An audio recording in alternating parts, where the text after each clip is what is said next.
que é um conselho, você como professor que está lá instruindo, o que eu tenho que mostrar primeiro pro meu filho? Cara,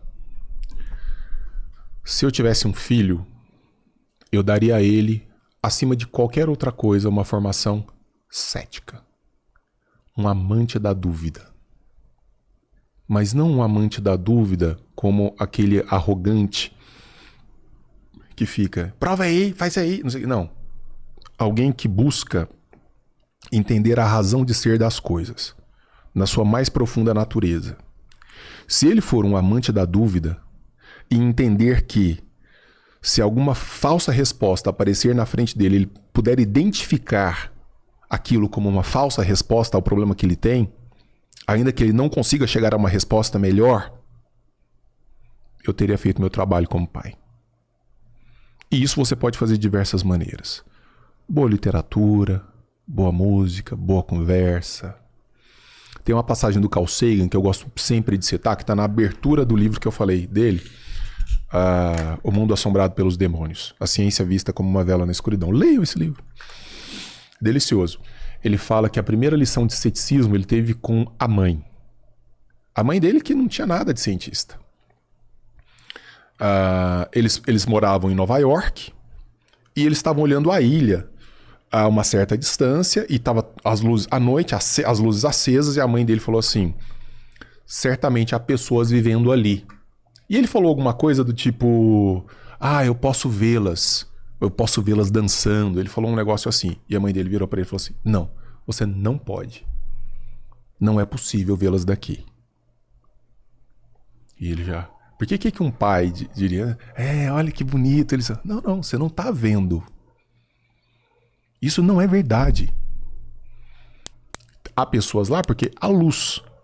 E se há luz, há pessoas que estão ali ocupando aquilo e estão cuidando da manutenção daquela luz. Mas você não está vendo ninguém lá. Daqui você não está vendo. Aí ele fala que foi a primeira lição de ceticismo que ele teve. Aprender a fazer as boas perguntas, né? A filosofia é sobre aprender a fazer as boas perguntas.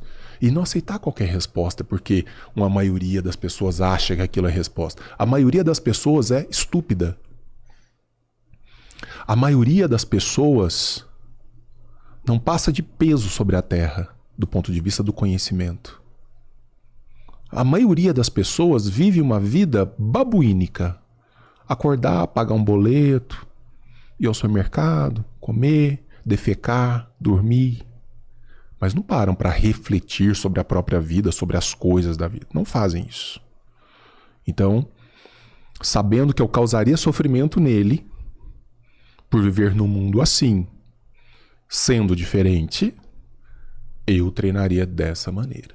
O político de tal, meu herói, e não sei o quê. Herói? Não, mas ele disse... Ele disse? Mas quais são os atos dele? Os atos. Diante de qualquer coisa, né? Um filósofo já disse isso antes de mim, eu não sou filósofo, eu sou apenas um professor de filosofia, assim.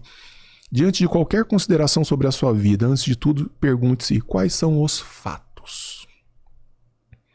Quando o meu candidato a presidente, herói, o mito, ou o Nine, bandido, seja lá quem for, quando ele está fazendo bobagem, eu me pergunto, quais são os fatos? Não, ele está fazendo bobagem. Então eu não vou ficar calado. Não, mas eu apoio. Não, mas eu apoio, mas eu não apoio incondicionalmente nem a mim mesmo. Nem a mim mesmo eu apoio incondicionalmente. Tem coisas que eu faço que eu falo, você é retardado. Você tá louco? Você é bobo? Então quais são os fatos? Quando você começa a se perguntar assim, e você vai ficando bom nisso na medida em que você treina, se você tiver um filho assim, meu amigo, seu trabalho foi brilhantemente feito. E a sociedade, como um todo, agradece. Né?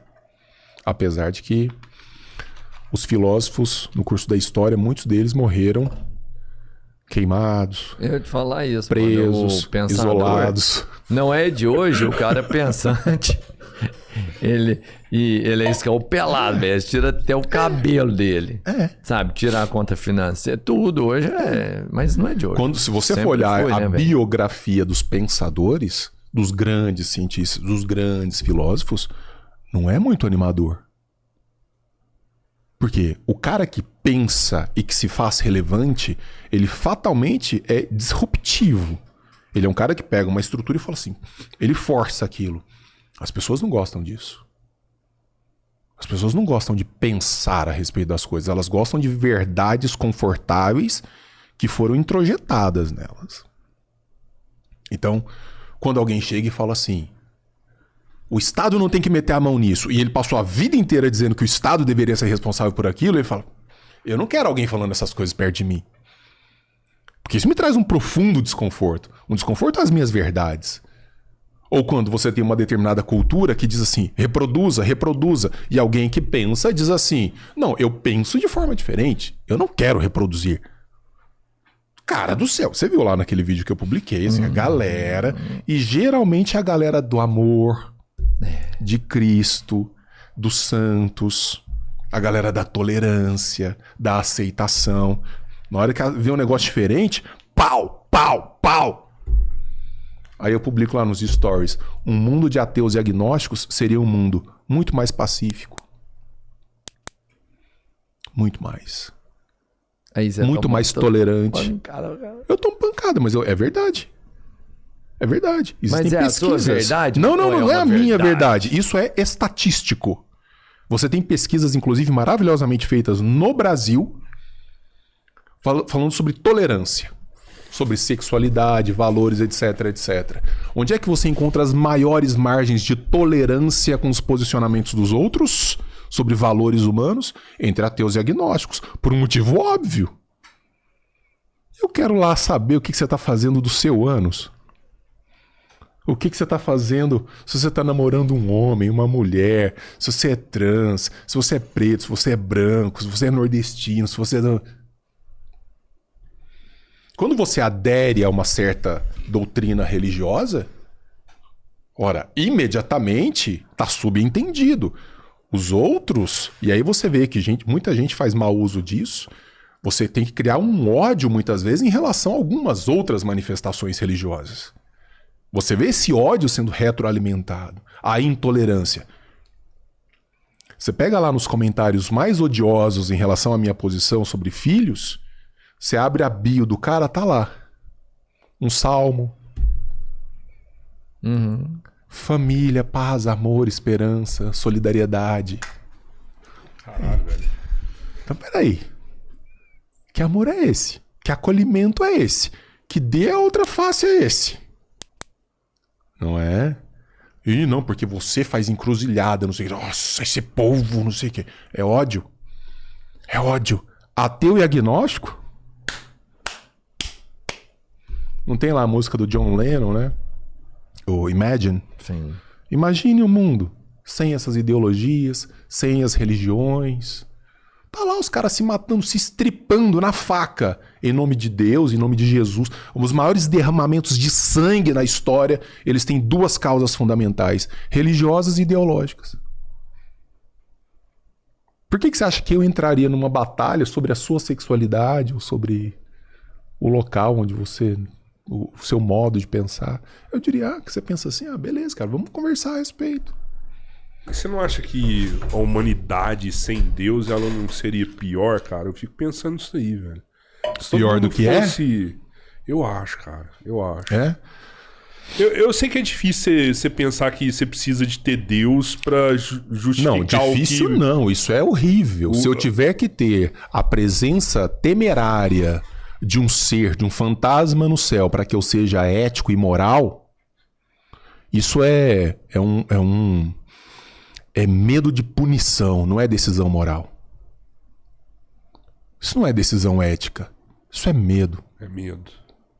Então, eu, para ser bom com você, preciso temer o meu destino caso eu não seja bom com você.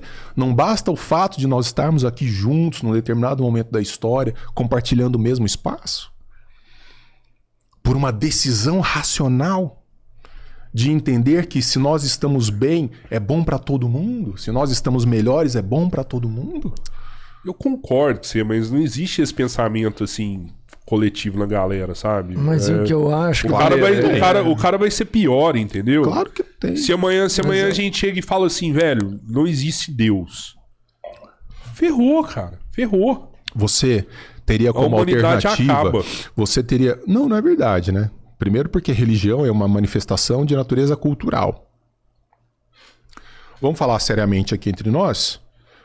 Por que nós estamos hoje num país eminentemente cristão? Seja evangélico, católico, eminentemente cristão. Porque nós estamos neste país, nesse momento histórico. Sim. Se nós tivéssemos nascido no século XIII, na Islândia ou na Dinamarca, provavelmente a gente estaria falando em Valhalla. Os deuses... Trovão. Nórdicos. Os deuses nórdicos. Se nós tivéssemos nascido em território árabe, em determinados territórios árabes, seríamos muito provavelmente islâmicos. Existe Tem uma experiência que outro dia eu ouvi um cara falando que eu acho maravilhosa. Se você pegar qualquer livro sobre ciência e publicar hoje sobre ciência, que vai falar sobre o funcionamento do cosmos ou sobre o comportamento da água, etc, etc... e um livro religioso, aqui do lado. E vamos supor que tenha tido um cataclisma. Acabou a humanidade, queimou tudo, etc, etc. Daqui a 2.000, 5.000, 10.000 anos, quando nós voltarmos a falar de ciência, aquele livro de ciência, as regras que foram estabelecidas ali pela razão e pelo entendimento vão continuar valendo. Gravidade, pressão, temperatura. Aquele livro religioso já não terá nenhuma outra validade. Porque outras experiências religiosas vão surgir, outras concepções de divindades vão surgir. Estudos antropológicos indicam que nós temos aí aproximadamente 2.000 divindades no mundo, atuando em diversas culturas. A única diferença entre mim e alguém que acredita num Deus é que eu desacredito em um Deus a mais. Só isso a diferença. Eu entendo a parte de Deus, o Cabeleira falou, mas eu acho que é o seguinte: Deus não é fundamental realmente para que exista a paz. Eu acho até que ele seja, entendeu? Não, sim, não, para paz ser, não. Tá. Mas a religião, sim, faz um excelente trabalho para você entende a diferença de Deus e da religião. Faz e é também ciência, tá? Entendeu? E é também ciência. Por exemplo, você vai a um psiquiatra, ele já vai te perguntar, fala assim, acredita em alguma... pratica alguma fé, alguma religião e tal, porque ele sabe da importância científica de você se agarrar a alguma coisa em momentos de desespero, seja lá o que for. Mas olha que interessante, né, cara? Como que a religiosidade está muito atrelada, e isso são estatísticas, são números, não é uma questão de querer, à desgraça. Por exemplo, você não tem um Círio de Nazaré na Suíça. Você vê? Suíço lá pegando um chicote, batendo nas costas.